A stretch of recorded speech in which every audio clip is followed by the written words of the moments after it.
Hello guys, welcome back to our YouTube channel Allrounder Education. आज की video में हम करने वाले हैं functional analysis MSc mathematics third semester की theorem.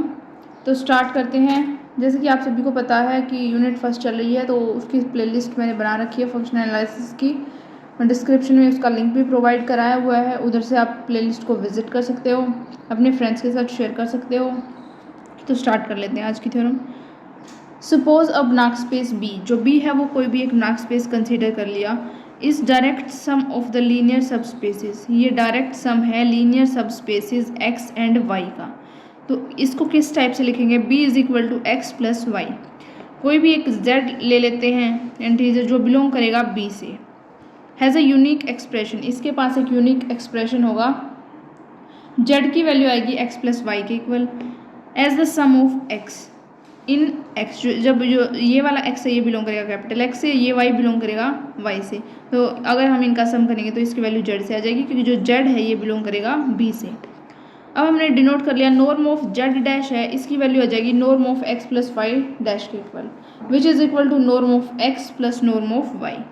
Check whether it is a norm or not. अब हमें ये चेक करना है कि ये नॉर्म है भी या नहीं है।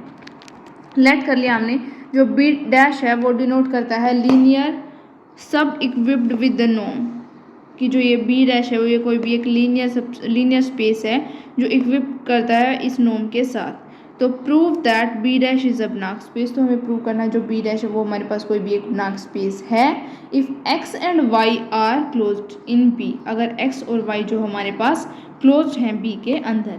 तो प्रूफ देखते हैं अब इसका। तो फर्स्टली आता है हमारे पास नॉर्म ऑफ जेड डैश है, उसकी वैल्यू आ जाएगी greater than equal to zero. इसका मतलब norm of X is greater than equal to zero and norm of Y is greater than equal to zero. Second आता है हमारे पास norm of Z dash is equal to आ जाएगा zero के, if and only if norm of X plus norm of Y is equal to zero. If and only अगर हमारे पास नॉर्म ऑफ एक्स की वैल्यू जीरो होती है तो नॉर्म ऑफ वाई की वैल्यू भी जीरो होनी है। तो इसका मतलब if and only if x की वैल्यू भी जीरो होगी और वाई की वैल्यू भी जीरो होगी। ये क्या इंप्लाई करता है? एक्स प्लस वाई दोनों को अगर हम ऐड करते हैं, इसकी भी जीरो इसकी भी जीरो, तो ऐड करेंगे तो भी जीरो आएगा। If and only if Z is equal to zero, क्योंकि जो एक्स प्लस वाई है वो किसके इक्वल हमारे पास? जेड के इक्वल। थर्ड प्रॉपर्टी आती है हमारे पास, अगर हम किसी स्केलर की मल्टीप्लाई करा देते हैं जेड के साथ और इसका डैश लेते हैं which is equal to alpha X plus Y norm का dash which is equal to norm of alpha X plus alpha Y. ये डैश इसको साथ में रखना भाई, क्योंकि ये जो फंक्शन है ये इस टाइप से डिनोट किया गया है norm of Z dash which is. अगर हम स्केलर को बाहर निकाल लेते हैं, मॉडुलस की फॉर्म में स्केलर बाहर आएगा, नॉर्म एक्स का बचेगा। इसको अब दोनों में ये था मॉडुलस, तो इसको बाहर निकालिए स्केलर का, विच इज इक्वल टू आ जाएगा modulus of alpha norm of Z dash, क्योंकि इस norm of X plus norm of Y की वैल्यू हमारे पास किसके इक्वल होती है? नॉर्म ऑफ जेड डैश के इक्वल। फोर्थ प्रॉपर्टी लेते हैं हम, लेट जेड वन और जेड टू दो कंसीडर कर लिए हमने जो बिलोंग करते हैं बी डैश से, बी यूनिक रिप्रेजेंटेशन। ये कोई भी एक यूनिक रिप्रेजेंटेशन है। जेड वन जो है उसकी वैल्यू मैंने मान ली X one plus Y one है, और जो जेड टू है वो X two plus Y two है। तो कंसीडर कर लिया जो Z one plus Z two का नॉर्म है dash which is equal to आ जाएगा X one plus Y one plus X two plus Y two, इसका नॉर्म और dash which is equal to x one और एक्स टू को इकट्ठा कर लेते हैं, वाई वन और वाई टू को इकट्ठा कर लेते हैं, बाकी जो norm dash Y Z is रहने देते हैं, विच इज इक्वल टू आ जाएगा norm of X plus X two और norm of Y one plus Y two. इसको अलग अलग ओपन कर लिया मॉडुलस, तो इसके लिए हमारे पास लेस देन इक्वल टू आ जाएगा। अब इन दोनों पे नॉर्म अलग अलग अप्लाई कर देते हैं, norm of X one plus norm of X two plus norm of Y one plus norm of Y two. तो यहाँ से हमारे पास आ गया कि which is equal to norm of X one plus norm of Y one plus norm of X two plus norm of Y two. ये जो वैल्यू है ये हमारे पास किसकी आ गई? जेड वन डैश की, और जो ये वैल्यू थी मेरे पास Z two X two plus Y two, ये वैल्यू आ गई जेड टू डैश की। यहाँ से हमारे पास प्रूव हो गया norm of Z one plus Z two dash है is less than equal to norm of Z one dash plus Z two dash. So norm of Z dash is a norm on B और B dash. Now we have to prove that it's completeness. अब हम क्या prove करना है कि ये जो है कंप्लीट है। तो जेड एन कोई भी एक क्वेश्चन सीक्वेंस कंसिडर कर ली बी डैश के अंदर, जो जेड एन है वो किस टाइप से डिफाइन किया? X N plus Y N की फॉर्म में, इज द यूनिक रिप्रेजेंटेशन, ये हमारे पास unique representation of Z N की as the sum of X N, जो वो कैपिटल एक्स से बिलोंग करता है, वाई एन है वो कैपिटल वाई से बिलोंग करता है।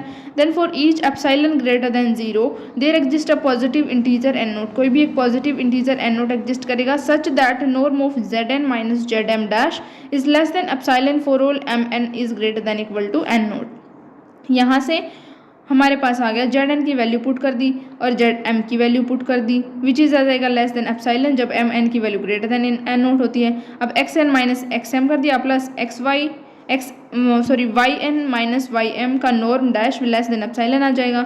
यहाँ से मेरे पास आ गया norm of X N minus X M plus norm of Y N minus Y M is less than epsilon for all M N is greater than equal to N naught. If and only if जब ये वाली term है वो less than epsilon by 2 होनी चाहिए और ये वाली टर्म है वो भी लेस देन एप्सिलॉन बाई 2 होनी चाहिए और एम और एन है वे दोनों greater than equal to N naught होना चाहिए। तो ये क्या इंप्लाई करता है कि जो एक्स एन है वो कोई भी कॉची सीक्वेंस आ गई हमारे पास एक्स के अंदर और जो वाई एन है वो कॉची सीक्वेंस आ गई वाई के अंदर। Using the result every subspace of a complete metric space is closed, हर एक सब स्पेस किसी भी कंप्लीट मीट्रिक स्पेस का वो क्लोज्ड होता है if and only if it is complete, अगर ये कंप्लीट है तो सिंस एक्स एंड वाई जो है वो हमारे पास क्या कोई भी क्लोज्ड सब स्पेस है किसी भी गुणांक स्पेस बी के, hence by above result x and Y are complete. इसका मतलब जो इस रिजल्ट के अकॉर्डिंग जो एक्स और वाई है ये भी हमारे पास क्या हो जाएंगे कंप्लीट। अब हमारे पास आ गया जो एक्स एन है वो कोई भी कन्वर्जेंट कंसीडर कर लिया मैंने एक्स के अंदर और जो वाई एन है वो कन्वर्जेंट ले लिया वाई के अंदर। देयरफॉर जो x है वो बिलोंग करेगा कैपिटल x से, y है वो बिलोंग करेगा कैपिटल y से, such that limit n tends to infinity X N है इसकी वैल्यू आ जाएगी x के equal, limit n tends to infinity y N is equal to आ जाएगा y। बट जो z है वो किस तरीके से डिफाइन किया गया है, z is equal to x plus y that belongs to b या फिर b डैश से। कंसीडर कर लिया हमने norm of Z N minus Z S is equal to आ जाएगा norm of X N plus Y N minus x plus Y. Simply Z N की value put कर दी और जेड की वैल्यू पुट कर दी। अब इनका नॉर्म अलग अलग ओपन कर लिया, x N minus x plus Y N minus y. यहाँ से आ गया मेरे पास जो एक्स एन माइनस एक्स है वो टेंड करेगा जीरो को, अगर वो टेंड करता है जीरो को तो एक्स एन कन्वर्ज कर जाएगा एक्स के ऊपर, अगर y N minus y tend करता है जीरो को तो जो वाई एन है वो कन्वर्ज कर जाएगा वाई के ऊपर जब एन टेंड करता है इन्फिनिटी को। तो इसका मतलब जो जेड एन है वो कन्वर्ज करेगा जेड के ऊपर इन बी डैश के ऊपर, hence B dash is complete. इसका मतलब जो बी डैश है वो कंप्लीट है and hence Banach space with respect to the नोड, और ये ब्नाक स्पेस है विद रिस्पेक्ट टू द नोड, हैंस प्रूव्ड। मिलते हैं नेक्स्ट वीडियो में, तब तक के लिए आप चैनल को लाइक कर देना, सब्सक्राइब कर देना, शेयर कर देना। Thank you.